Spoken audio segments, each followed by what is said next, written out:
The age of exploration was powered in part by black pepper. Sailors braved the seven seas to find a shortcut to the spice isles. They traveled west to go east, and in the process discovered other cultures, continents, oceans, and animals. Today, we don't have to get seasick to go on a high-sea adventure.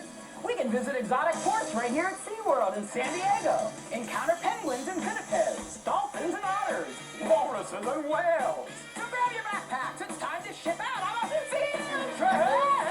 Put them in your backpack, yippee-ki, yippee-yippee-yip. Don't be slow, we're ready to go.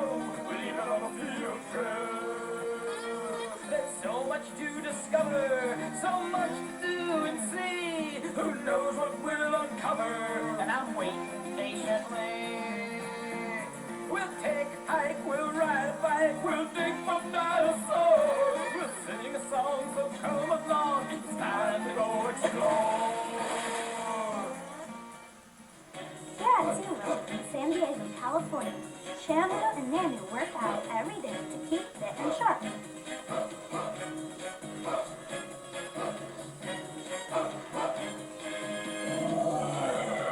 But in the water, killer whales get their exercise hunting for food. They're at the top of the ocean food chain, and these predators swim fearlessly in all seven seas. Can you name the seven seas? Most people can't tell where one ocean ends and another begins. The first time sailors talked about the seven seas, they meant the seven large bodies of water that they knew about. Brave sailors charted oceans never sailed before. Have you ever seen anything so beautiful, so vast? Ferdinand Magellan named it Mare Pacifico when he discovered it in November of 1520. It means a peaceful sea. You heard about Magellan, no? Maybe you read my book. Let me introduce myself. My name is Antonio Pigafetta. I am an Italian, but I sailed with Magellan in Spain to see the world and to write about it for the history books. Now Magellan, I could tell you a few things about him. He promised the king of Spain he would travel west to find a new route to the Philippines, to El Paso, or he would die trying. Come on in, guys, let's meet some whales. As a trainer here at SeaWorld in San Diego, Eric Bogdan has a special relationship with killer whales. Anybody know who that is? Who do you think that is? That's Shamu. Who do you think that one is? That was a little smaller one. Baby Shamu, that's right. But let's try a couple of signals and I'll let you guys give the signal, okay? Put your hands up like this and give a big wave. Let's see what happens. Look at that. So that was really good for the whales, so we want to reward them. How can we reward them? With ice or fish or excitement too, right? So when they come back, what do we want to do? Be excited about when we go, yeah, very good. And then we'll start with a couple ice cubes and toss them right in their mouth if you can make it. Very good. Very good. You guys ready for another one? We'll get to everybody involved in this, and this time turn around in circles. Let's see what happens with the whales. You guys ever danced with killer whales before? Now, did you hear me blow my whistle? What do you think that means? Well, it does mean stop in a way, but it also means good whale. But we all know that another reward for whales is what? Feel how heavy that bucket is. Hold that bucket up. Can you hold it? That's a heavy bucket, isn't it? Yeah, sure. This isn't a sardine. Why don't you toss that one to the young one? Baby Shamu. Gone. Squid. Squid right there. Right to baby Shamu. What do you think of that? Where do you think they make that sound from? You guys are smart. Let's send them on a jump. You want to try that? You guys know what a touchdown signal looks like? 1, 2, 3, touchdown!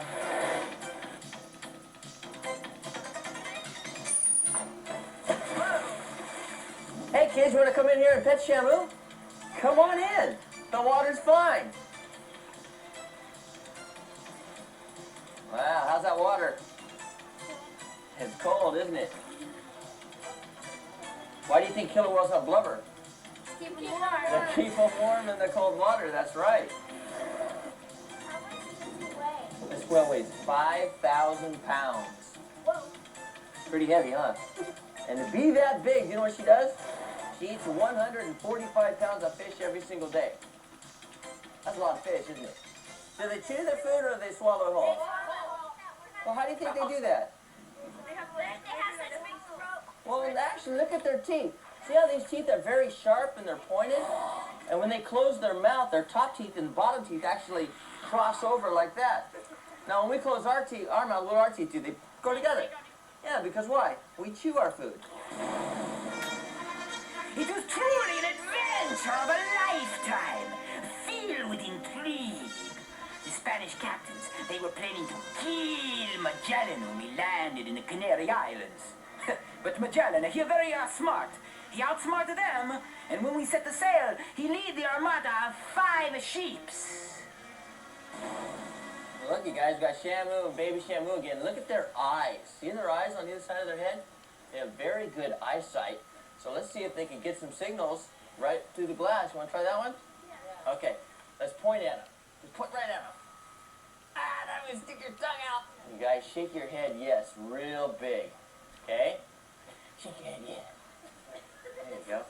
The neatest thing is to watch these whales jump while we're underwater. So do you remember that one jump signal? Looks like a touchdown signal. 1, 2, 3. Touchdown. Now watch them. They use their tails in an up and down manner, and that generates enough speed. Think about Shamu weighing 5,000 pounds, can go all the way up and out of the water. Watch this. Wow. Why are the whales here? Well, whales are at SeaWorld, so we all can learn about them. And the more that we learn about animals, is the more that we can help them. You can see that young baby swimming beside her mother. We've had over 9 baby killer whales born throughout the SeaWorld family of parks. All the information that we learn here at SeaWorld for these whales is we try to teach people about it. Because when people understand about a certain type of animal, they're more likely to protect it. The North Atlantic winds, they were not so kind to us. The lightning flashed down from the sky, thunder everywhere. St. Elmo's fire covered the ship's mast to the glow. It was so eerie. And then, poof, it was gone. The sea was so calm. At first, we were so happy. But then, no wind to carry our ship. We found ourselves adrift in the Sargasso Sea. Oh, we huff, we puff, but the ship would go nowhere. The sun beat down on us. It was like an inferno. We were at the equator. The sun, it melted the tar in the ship hull, and the water started coming up into the ship. The food, it gets rotten, and the little bugs, the men get scurvy. It was disgusting. Finally, a trade wind came to push us out into the Atlantic, and finally we set sail for Brazil.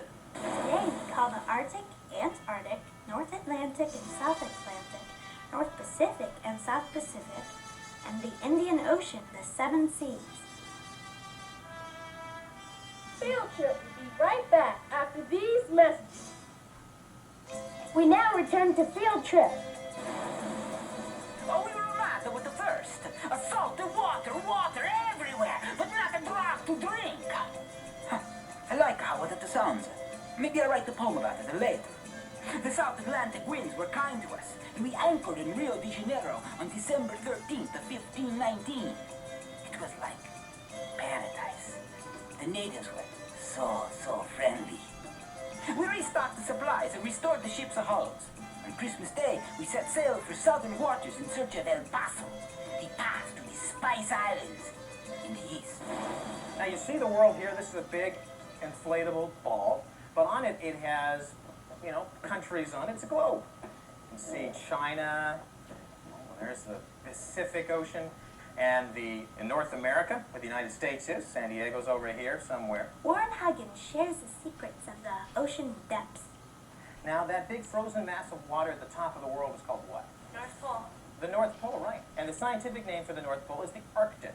At the top of the world, there are several different kinds of animals that live up there too, including polar bears, walruses, killer whales. Walruses only live up in the Arctic. Sea Hook! Ken Williamson is a senior animal trainer here at SeaWorld. There we go. Hi, Sea Hook. Now, this is a female walrus. Like I said, she weighs over 1,800 pounds. You're a big girl, aren't you? Okay. Are you camera shy? Sometimes she is a little shy. But really, she likes performing. She performs in front of lots of people every day. Okay, why don't you give everybody a great big kiss?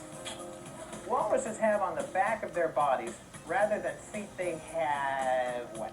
Flippers. Flippers. Exactly right. And actually, flippers have a bone structure inside them that make them very strong. I have a hind flipper here. Why don't you slip that hind flipper on there?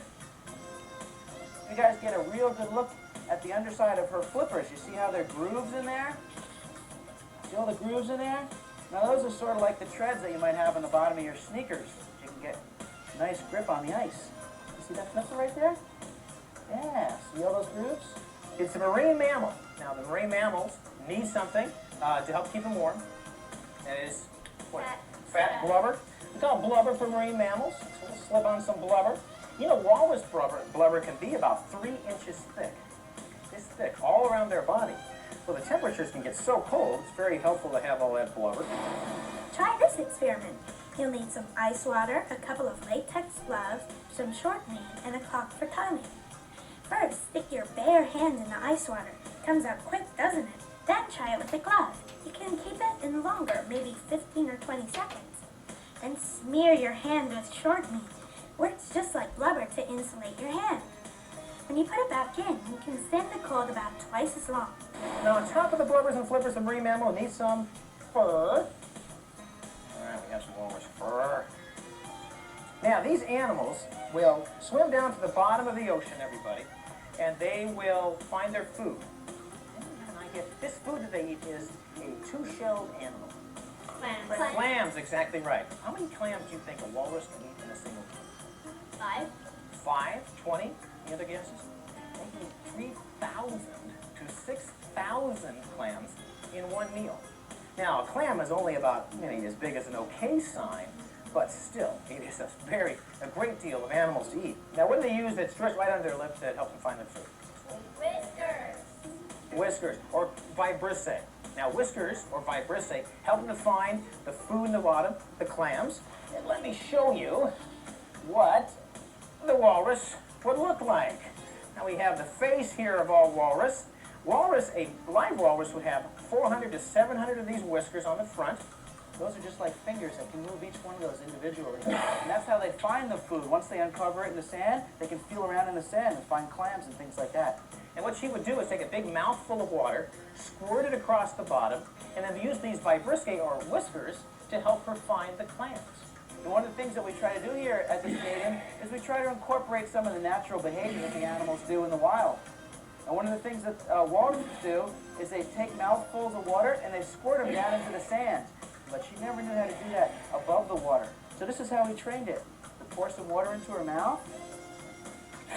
Okay, good girl. And as soon as a little water comes out, okay, good girl. And then we reinforce her for that. And then pretty soon we can teach her to get her own mouthful of water so we don't have to pour it in. Squirt. Okay. All right, would you like to wave bye-bye to everybody, Sia? We sailed with the Magellan along the coast of South America. He piloted the ships through hurricanes and rough seas. We were cold and wet the whole time. We hardly even sleep. The ship was covered with ice and sleet. It was terrible. The sailors, they were not happy. Finally, though, we found the port in the Patagonia. But then 3 of the Spanish captains mutinied. The battle raged for days. It was terrible. But Magellan, he was victorious. Field Trip will be right back after these messages. And now back to Field Trip. We go to the bottom of the world, way down here, we find a much different land mass. Can anybody tell me what is the name of this? What do you think? Antarctica? Right, it's the Antarctic, or it's Antarctica. It's very much colder down here, in part because there's a bunch of land down there below all the ice and snow. Penguins live down on the Antarctic. We encountered some exotic birds like the ones Vasco da Gama described in 1497 off the coast of South Africa. These goslings are black and white and have feathers all over their body. They swim and live on fish. They are birds, but they do not fly. They are not afraid of us at all, so they make easy prey. They provide fresh meat and fresh eggs for us to eat. Maybe we call them Magellanic birds after you-know-who. You like that, I think. So even when humans first walked down in Antarctica, they were able to walk right up to the penguins. There are no land predators down in Antarctica or on many of the islands, so they're not used to having anything coming up to their nest sites or up to them. but they wouldn't be quite this friendly. Since day one, this bird's been around us, so it's very used to being around people. Lauren Boyce knows how to make friends with penguins. She's SeaWorld's aviculturist. That means she takes care of all kinds of birds. Why do they make that sound? That's all their vocalization. That's how they recognize one another. That's how a parent will recognize a chick, and the chick actually recognizes the parents. It's also how mates will recognize one another. There are 17 species of penguins that live in the southern hemisphere. Here in the Penguin Encounter at SeaWorld, we can find 6 different kinds, including this macaroni penguin. He gets his name from the song Yankee Doodle. You know, stuck a feather in his cap and called it macaroni. Penguins sneeze too and cough. Penguins do a little sneeze that they do quite often. They drink mostly salt water, especially when they're catching fish, and they have what's like a little desalination gland, a little salt gland at the base of their bill where they actually excrete all the salt. So every once in a while you'll see a bird and they'll kind of, what looks like a sneeze, but actually pushing out all the salt from their salt gland. There's your bird sneeze. And that's all the salt that they're excreting from their salt gland. Penguins are very good swimmers. They're heavy birds, and they spend as much as 75% of their lives are spent in the ocean. How long can they stay underwater? Well, most penguins stay under the water for about 1 to 2 minutes. The emperor penguin, which is the largest species of penguin, has been known to stay under the water for almost 20 minutes. How tall can an emperor penguin get? Emperors can get up to be about 3.5, 4 feet tall and weigh about 90 to 100 pounds. Sometimes the littlest birds need a helping hand in the nursery. What we have here is we have a macaroni penguin chick, which is this guy right over here, and these 2 little guys are chinstrap penguins. And we're going to try and actually feed these guys here. What we have is formula, which is sort of like a penguin milkshake. It's ground up fish, krill, water, vitamins and minerals all put into a blender and mixed up. So we start the birds on this, and as they get older, we start to introduce fish. And you can see we've got a variety of fish here. This here is capelin, we've got herring and silver sides. And this is going to be for the big guy, and this is going to be for our littlest guy. Can I try and feed him? Just like that, and right down the hatch. Whoops. Right there you go. And right in there. I think that's pretty good. Watch this. There we go. Still hungry? Yeah, he is, isn't he? There you go. Bottomless pits. How can they stay in rock? Well, when they make their nest, down in Antarctica, there's not a lot that you can make nests. There's no twigs or sticks or leaves or anything. So what they do is they make rocks. And penguins are very particular about going out and picking the right rock for their nest. So what we do here, since they would naturally be found on a rock nest, is we put rocks in our bins and our little brooders in order for them to sort of simulate their nest. Do they ever get cold at night? No, this down on them is very, very thick, and that's what keeps them warm. In fact, as they get older, you can see this down on this little guy is not as thick as on the big guy, and even if you compare him to the macaroni over there, that down is very, very thick. Normally, when they're very small, they'd be found underneath their parent, and their parent will brood them. They have a bare patch of skin on their belly that actually covers the chick and even incubates the egg. And then that's what keeps them warm. And as the chick gets older, believe it or not, it actually gets a little warm in here, and we can drop down the temperature of this room to be almost freezing. And we'll blow snow in here, and we also teach them to swim. And once they learn how to swim, then we slowly take them into the exhibit and introduce them to the penguin encounter itself. And then they stay in for little field trips. We go in for an hour or so, then they come back out, and then we'll go in for a couple hours each day. And finally, usually within about a week or two, they're spending their entire time in the exhibit. We visited Patagonia. It is truly the land of the big feet. The people there, they were 7 feet tall, but their feet, they were the biggest feet I've ever seen in my life. It was so cold there, but the people, they wear no clothes, hardly any clothes at all. They painted their face red and yellow, but it is the feet, I can't believe the feet, their feet are like this big, like 2 huge salamis. Field trip will be right back after these messages. Now back to field trip. Along the coast, we have seen animals we call sea wolves. They have a head like a calf and smaller little ears. They have feet that come out of their body look like a hand. If they live on the land, they wouldn't be truly fierce, but they do not live on the land. They live in the water where they catch a fish and they go oink, oink, oink, and they find little noises. They oink, oink, oink, oink, oink, all the time. You hear these noises. Come on over here, Abner. There you go. You say hi to everybody? Okay. very first thing we have to do when we're training sea lions is develop a good relationship with them. We have to really become their friend. And one of the ways we do that is just really by spending time with them. Now, can I get a volunteer to come on up and give me a hand here? That's it, come on up. And what I want you to do is you can just go ahead and touch Abner's flippers. There you go. Just by spending time with Abner and scratching him on the back and getting to know him, he begins to trust us. We also spend some time feeding him. And we find lots of things that he likes to play with. There you go. Look at that. This is another thing that Abner likes to do. This is a good reinforcement for Abner. Okay, let's see if he can come on up and throw it. Throw it. Okay, good boy, Abner. Now, one of the ways we can begin to train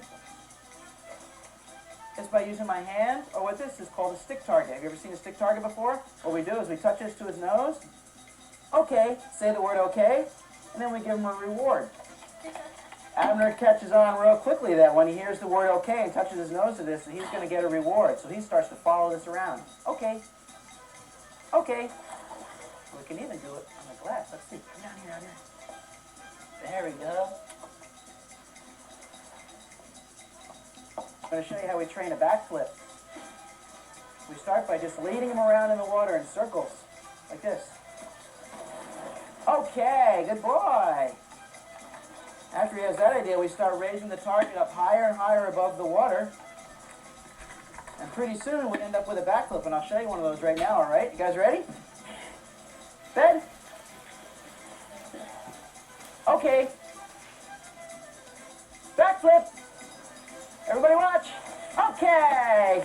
Yay! Great job, Abner. Very good. They don't know English like we know English, but they understand a lot of verbal commands. Let's see it.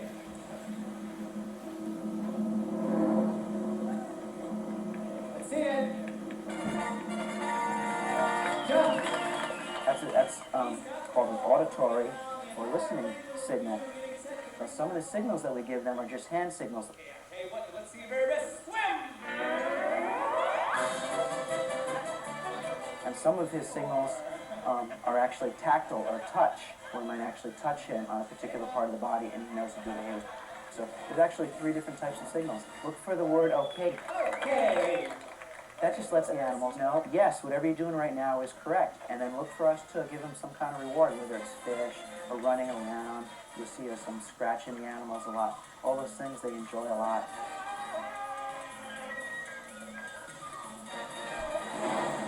On October 21 of 1520, a huge storm pushed 2 of our ships towards the dangers of headland. It was 2 days before the weather calmed that we could go and search for them. The storm had tossed them into a watery passageway that looked like El Paso. One of our ships was lost in the crossing, but we came upon an open ocean on the other side of the continent. And Magellan, he unfurled the flag of the King of Spain and said, "We are about to stand into an ocean where no ship has ever sailed before." Magellan, he always a talker like that. May the ocean always be as calm and benevolent as it is today. In this hope I name it Mare Pacifico. You know, we followed Magellan's voyage only halfway around the globe. The adventure continued across the Pacific Ocean. But how many men made it back to Spain? And how long did the voyage take? And where in the world is that Sargasso Sea? To find out more, explore through these books. The World's Great Explorers, Ferdinand Magellan by Jim Hargrove. Ocean by Edward R. Riccuti. And Amazing Animals of the Sea, Marine Mammals, published by the National Geographic Society. You can surf the internet for in-depth information on an aquatic animals app. www.bev.net/education/SeaWorld. Put your hands out like this. Now the signal for Shamu to wave at you is when you throw these high over your head, okay? On 3. 1, 2, 3, big wave. Big wave, Shamu. Wait a minute. Mike, that wasn't exactly right, was it? You guys are really they're laughing at you for getting soaking wet, having a hard time with Shamu. You want to get even? You bet you do. Come on down here. There we go. You see Shamu making his run over there? Oh, Mike, he's turning around. Watch out. Good shot there. Now, let's give it up for our honorary trainer, Mike.